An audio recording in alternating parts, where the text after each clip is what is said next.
بھائیو آج کی گفتگو انتہائی کریٹیکل ہے، لہٰذا میں اپنا وہی اعلان رپیٹ کر دوں جو میں اکثر کیا کرتا ہوں کہ الحمدللہ میری روٹی دین کے ساتھ نہیں جڑی ہوئی، اور میں اپنی ذات کی خاطر دین سے 1 روپیہ کمانے کو بھی قطعاً حرام سمجھتا ہوں۔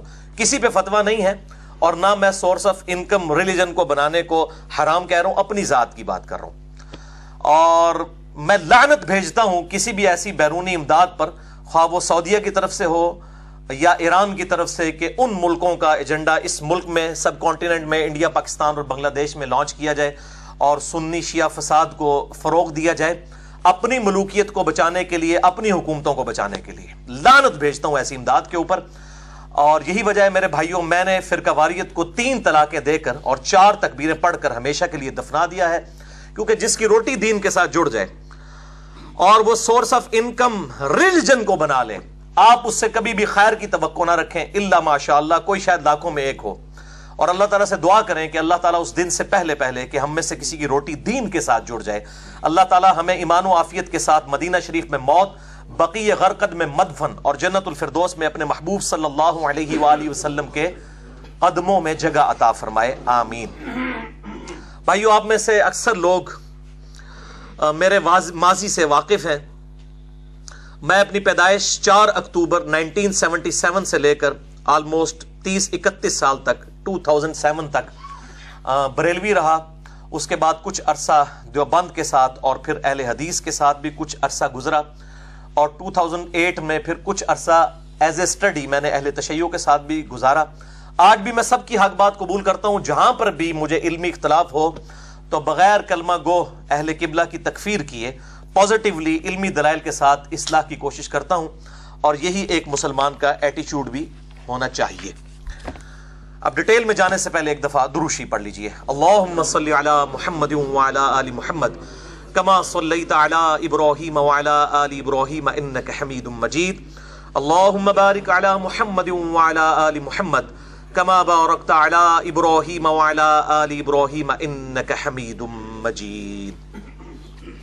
بھائیو انشاءاللہ آج کا لیکچر جو ہے ایک ہسٹری بننے جا رہا ہے انشاءاللہ تعالی، ایک ویڈیو بک انشاءاللہ اہل سنت اور اہل تشیع کے درمیان جو کنفلکٹ ہے، اس میں ہارمنی کی کا ایٹیچیوڈ کیا ہونا چاہیے انشاءاللہ تعالی، اس حوالے سے اور اس لیکچر کی سینسٹیوٹی کے پیش نظر میں نے آج اپنا بیک گراؤنڈ جو ہے یہ ریڈ کلر کا لگایا ہے، تاکہ لوگوں کو اندازہ ہو یہ کوئی سنی شیعہ کی ریپرزنٹیشن نہیں ہے، بلکہ اس ٹاپک کی سینسٹیوٹی کی کو خیال رکھتے ہوئے یہ ریڈ بیک گراؤنڈ میں نے استعمال کیا ہے۔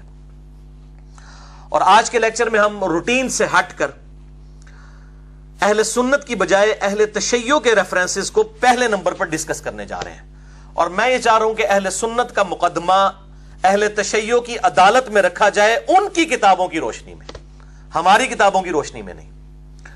اور اسی لیے میں نے اہل تشیع کے جو ریفرنسز ہیں ان کو آج ڈسکس کرنا ہے، اور اہل سنت کے ریفرنسز اگلی دفعہ الگ لیکچر میں انشاءاللہ تعالی مسئلہ نمبر 162B کے اندر۔